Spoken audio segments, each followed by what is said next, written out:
नमस्कार दोस्तों, स्वागत है आपका मेरे चैनल पे। दोस्तों ये सारे लैपटॉप आपको दिख रहे हैं, ये सारे मैं पर्सनली यूज़ कर चुका हूँ और इस वीडियो में मैं अपना एक्सपीरियंस शेयर करूँगा कि आपको कौन से ब्रांड का लैपटॉप खरीदना चाहिए। तो अगर आप अपने लिए कोई पर्सनल लैपटॉप खरीदने की सोच रहे हैं i3, i5 तो इस वीडियो को आप कंप्लीट देखना। मैं काफ़ी सारी इंपॉर्टेंट जानकारी इस वीडियो के माध्यम से आपको देना चाहूँगा, जो कि काफ़ी हेल्पफुल रहेगा आपकी परचेज़िंग में। तो चलिए वीडियो को स्टार्ट करते हैं। तो दोस्तों मैं इस वीडियो में बहुत ज़्यादा टेक्निकल स्पेसिफिकेशन नहीं बताऊंगा हर एक लैपटॉप का, बट हाँ कुछ बेसिक चीज़ें मैं आपको बताऊंगा जो आपको ध्यान रखनी चाहिए अगर आप कोई भी पर्सनल लैपटॉप परचेज़ करना चाह रहे हैं। तो पहली चीज़ है एक बेसिक सा कॉन्फ़िगरेशन। अगर आप मान लो i3 लेना चाह रहे हैं तो i3 में आपको मिनिमम 8 जीबी की रैम कंसिडर करनी चाहिए। अगर आप i5 या i7 हायर वेरिएंट कंसिडर करना चाह रहे हैं तो उसके साथ आपको मिनिमम 16 जीबी की रैम जो है कंसिडर करनी चाहिए। ये एक पहली चीज़ है। दूसरी चीज़ जो एक इम्पॉर्टेंट चीज़ है जो काफ़ी लोग नोटिस नहीं करते वो है उसका चार्जर। लैपटॉप का चार्जर आपको देखना चाहिए कि किस तरह का चार्जर है, क्योंकि आप हमेशा जैसे चार्जिंग के बाद ही यूज़ कर रहे हैं ऐसा नहीं हो सकता। आप चार्जिंग के वक्त भी उस लैपटॉप को यूज़ करेंगे तो वो चीज़ भी ध्यान आपको रखनी है। उस लेट सपोज मैं इस टेबल पे यूज़ कर रहा हूँ तो हो सकता है एक लैपटॉप यूज़ कर रहा हूँ, हो सकता हूँ मैं दो लैपटॉप यूज़ कर रहा हूँ। तो उस केस में जो चार्जिंग आपने लगा रखी है, जो चार्जर आपने यूज़ कर रहे हो, वो चीज़ काफ़ी इंपॉर्टेंट हो जाती है। जैसे मैं आपको बताता हूँ एक एग्जांपल के तौर पे। जैसे ये वाला जो चार्जर आपको दिख रहा है, ये एचपी का चार्जर है। इसकी वायर मैं अगर आपको दिखाता हूँ तो ये जो चार्जिंग पॉइंट है ना, ये इस शेप में आता है। अब मैं जैसे अगर किसी भी एचपी के लैपटॉप में लगाऊंगा,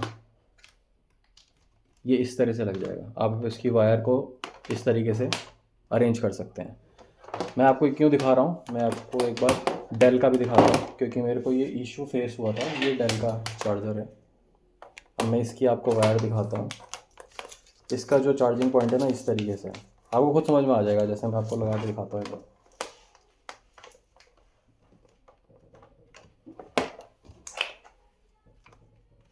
ये मैंने लगा दिया। अब देखिए, ये मैंने लैपटॉप रखा है चार्जिंग के लिए और एक ही मैंने रखा है। आपको खुद दिख रहा होगा कि कौन सा ज़्यादा बेटर है। ये ज़्यादा ईजिली वायर को मैनेज कर रहा है। जैसे मान लो मेरा चार्जिंग का सॉकेट जो है राइट हैंड साइड है, तो ईज़िली यहाँ पे उस सॉकेट में जाके लग जाएगा। लेकिन अगर आप डेल का देखेंगे, ये देख रहे हैं आप कितना मुड़ रहा है यहाँ पे, तो ये चांसेस बहुत ज़्यादा बढ़ जाते हैं कि ये आपका जो वायर है ये ख़राब हो जाए। तो अगर ये वाली शेप इस तरीके से दी होती जैसे एचपी की है तो ये ज़्यादा बेटर लगता। तो ये आपको देखना है कि चार्जर इस तरह की शेप में हो तो ज़्यादा बेटर है। ठीक। अब बात करते हैं लैपटॉप्स की, अलग अलग ब्रांड्स की जो हमने यूज़ किए हैं। सबसे पहले मैं बात करूँगा सोनी वायो की। ये मैंने 10 साल हो गए मेरे को इसको यूज़ करते हुए। 10 साल पहले ख़रीदा था मैंने। सोनी वायो का ई सीरीज़ का लैपटॉप है ये। i3 प्रोसेसर है। काफ़ी सारे फंक्शन के साथ काफ़ी सारे सॉकेट आते हैं यहाँ पे, सीडी ड्राइव, काफ़ी सारे यूएसबी सॉकेट्स, एचडीएमआई केबल, काफ़ी कुछ है इसमें। मेरे को इशू क्या आया, एक तो ये हैवी काफ़ी है, बेड बेड पे लेके नहीं बैठ सकता इसको मैं। और इसमें एक ग्रीन लाइन का इशू आ गया था। डिस्प्ले काफ़ी अच्छा था लेकिन ग्रीन लाइन आ गया था, किस वजह से? क्योंकि इसकी बिल्ड क्वालिटी की वजह से। पूरा प्लास्टिक बॉडी है बट इसकी जो बिल्ड क्वालिटी है ना, प्लास्टिक जो इसमें यूज़ हुई है वो अप टू द मार्क मेरे को नहीं लगी, और उसी बिल्ड क्वालिटी की वजह से जो है इसका जो ग्रीन लाइन का इशू है वो मुझे लगता है आ गया इसमें। तो चल रहा है अभी भी, लेकिन जो दो इशू हैं वो मैं आपको बता चुका हूँ। बाकी इसके जो सर्विस सेंटर है वो भी ये मैंने दिल्ली से ख़रीदा था, और इसके सर्विस सेंटर मेरे को जहाँ मैं रहता हूँ वहाँ पे आसपास मुझे कहीं नहीं मिले। तो एक सर्विस सेंटर का भी इशू मुझे लगता है अगर कुछ भी चीज़ इसमें ख़राब हो जाती है। हालांकि कुछ चीज़ वैसे ख़राब नहीं हुई है, बस ये ग्रीन लाइन का इशू आया है। बाकी जब वो इशू आया था तो मतलब इसकी वारंटी भी ख़त्म हो चुकी थी। तो लेकिन वो इशू भी नहीं आता अगर ये थोड़ी सी इसकी क्वालिटी अच्छी होती तो। अब बात करते हैं डेल की।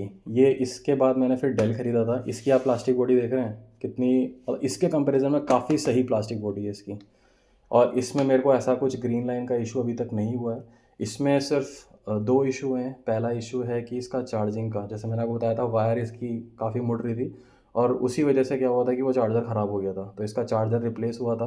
1500 के अराउंड उसकी कॉस्टिंग आई थी। और उसके अलावा प्रोसेसिंग में कोई ऐसा इशू नहीं है। हालांकि थोड़ा सा स्लो मुझे ये फ़ील होता है, काफ़ी स्लो हो गया है ये। कभी विंडोज़ वगैरह अपडेट हो जाती हैं तो बहुत ही टाइम लेता है ये। i5 प्रोसेसर है। i5 होने के बाद भी बहुत ज़्यादा टाइम ले लेता है, और कभी कभी जैसे ओपन होता है कभी तो ठीक हो जाता है, कभी कभी काफ़ी टाइम ले लेता है ये। तो ये दो इशू हैं। बाकी चार्जिंग का इशू था, और बैटरी इसकी ख़राब हो गई है। खैर डिग्रेड तो होती है बैटरी। अब मैं 4-5 साल हो गए हैं, तो ये जैसे आधे घंटे के बाद में अगर चार्जिंग हटाता हूँ तो फिर ये जो है डिस्चार्ज हो जाता है, तो विदाउट चार्जिंग ये नहीं चलता।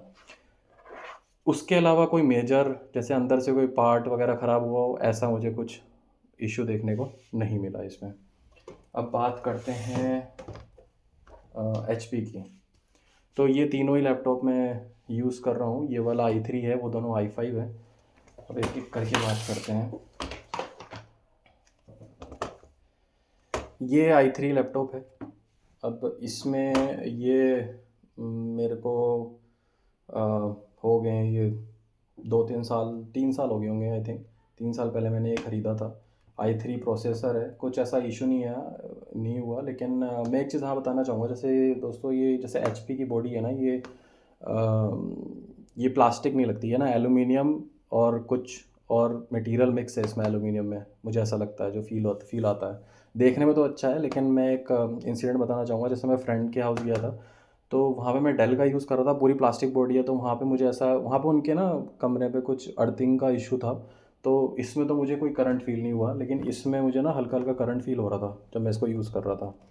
तो ये आई थिंक एलुमिनियम इसमें यूज़ किया होगा उस वजह से, क्योंकि वो गुड कंडक्टर ऑफ इलेक्ट्रिसिटी है, तो आई थिंक उस वजह से यहाँ पे करंट वरंट फील हो रहा था मेरे को। तो वो एक चीज़ थी।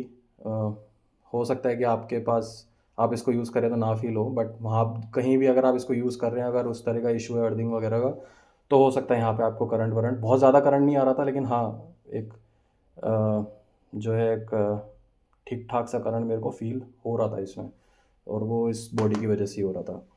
बाकी उसके अलावा और जैसे मैं और कहीं घर वर पे यूज़ कर रहा हूँ, तो वैसे कोई और इशू नहीं आया है मेरे को।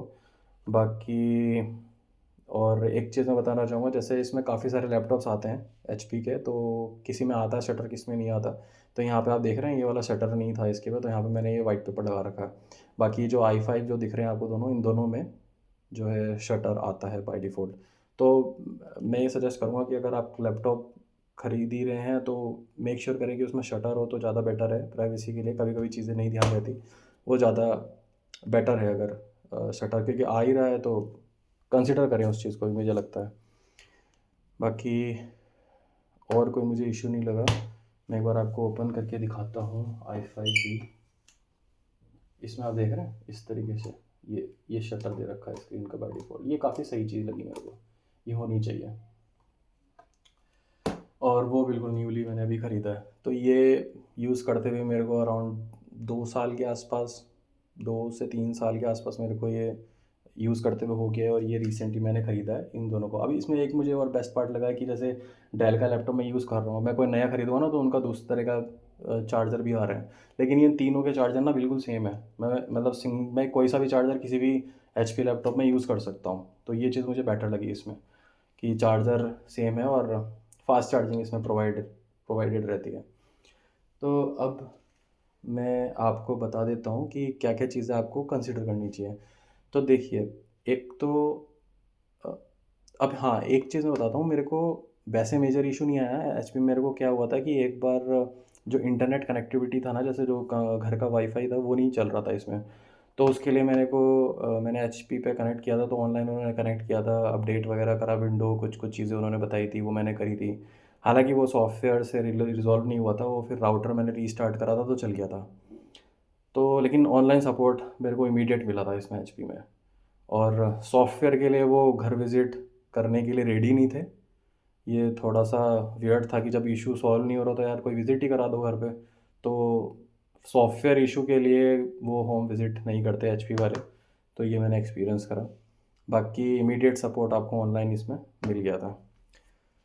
तो बाकी कोई मेजर इशू मेरे को अभी तक इन तीनों लैपटॉप में नहीं आया, जैसे कि कोई हार्डवेयर में अंदर कुछ इशू आया हो, ऐसा कुछ मदरबोर्ड का ऐसा कुछ मुझे इशू नहीं देखने को मिला। तो अब मैं आपको बताता हूँ कि मेरा फाइनल क्या सजेशन रहेगा। तो सबसे पहले तो जैसे मैं आपको बता देता हूँ कि देखिए, सर्विस सेंटर एक इम्पोर्टेंट रोल प्ले करता है। अब जैसे मैं ये सोनी वाला मैंने ख़रीदा था, बट मैं रिकमेंड नहीं करूँगा, ये मैंने कनॉट प्लेस से ख़रीदा था, दिल्ली से। बट इसके सर्विस सेंटर जो ना बहुत ही मेजर सिटीज़ में होंगे, लेकिन सर्विस सेंटर होना बहुत सही है, क्योंकि मान लो अगर आप, मेरे को नहीं आई ख़राबी, लेकिन अगर मान लो आपको कोई हार्डवेयर में अंदर मदरबोर्ड वगैरह में कोई इशू आता है, तो वो अगर सर्विस सेंटर आपके नियर बाई नहीं है ना, तो काफ़ी मतलब दिक्कत फेस करनी पड़ेगी आपको, कुछ दिन के लिए आपका काम हैम्पर हो जाएगा। तो सर्विस सेंटर अगर नियर बाई है आपके प्लेस के, तो वो ज़्यादा हेल्पफुल रहता है। और जनरली डेल या एचपी के बहुत ज़्यादा सर्विस सेंटर है, इवन हर एक सिटी में आपको सर्विस सेंटर मिल जाएंगे। और एक चीज़ मैं आपको कंसिडर करना चाहूँगा कि आप कंसिडर करें कि यूज़ लैपटॉप्स ना लें। यूज़ लैपटॉप जनरली ना, जैसे अब विंडोज़ और ये बैटरी मतलब काफ़ी यूज़्ड अप हो जाती है, तो काफ़ी स्लो कर देता है सिस्टम को। तो कोशिश करें कि आप नया ही सिस्टम लें, और क्योंकि उसमें अपग्रेडेड चिप्स वगैरह चिपसेट यूज़ होता है, तो वो ज़्यादा बेटर है। तो यूज़ लैपटॉप्स ना लें, और ये ज़रूर चेक करें कि आपके नियर बाई जो भी आप ब्रांड का लैपटॉप लेने की सोच रहे हैं, वो नियर बाई आपका सर्विस सेंटर ज़रूर अवेलेबल हो। और जनरली एचपी और डेल के सर्विस सेंटर नियर बाई रहते हैं, तो उसी को देख के आप जो है लैपटॉप परचेज़ करें। तो that's it in my video दोस्तों। अगर आप इनमें से कोई लैपटॉप यूज़ कर रहे हैं और आपने भी कुछ एक्सपीरियंस, कैसा आपका एक्सपीरियंस रहा अगर आप इन सब ब्रांड्स के लैपटॉप यूज़ कर रहे हैं, तो मेरे को कमेंट्स में ज़रूर बताना कि कैसा आपका एक्सपीरियंस रहा है, और कौन सा आप लैपटॉप ख़रीदने की सोच रहे हैं, तो भी बताना मेरे को। और फिर भी अगर कोई क्वेरी है, मैं अपना पूरा ऑनेस्ट जो है एक्सपीरियंस शेयर किया है आपसे, इन जो भी मैंने ब्रांड्स यूज़ किए हैं। लिनोवो का मैं पहले एक थिंकपैड भी यूज़ करता था, वो i3 था, बट वो बहुत भारी था, वो मैंने फिर सेल कर दिया था। तो बट उसकी बैटरी अच्छी थी, जो थिंकपैड में यूज़ करता था लिनोवो की, वो थोड़ा सा ज़्यादा चल जाता था, 4-5 घंटा। बट ये जो है 2.5-3, जनरली अगर आप नॉर्मल लैपटॉप ख़रीदेंगे तो ये 2-2.5 घंटा ही चलते हैं, उसके बाद फिर इनकी बैटरी डिग्रेड होने लगती है। तो यही है। बाकी मेजर मैं सर्विस सेंटर ज़रूर कहूँगा कि आप ये अपने लोकेशन को देखकर ही परचेज़ करिए। तो आई होप दोस्तों कि आपको वीडियो अच्छी लगी हो। कैसी लगी आपको वीडियो, मेरे को कमेंट में ज़रूर बताना, और वीडियो को ज़रूर लाइक करना। I hope you like this video. If you like it, then please support and subscribe this channel. See you in the next video. Bye, take care.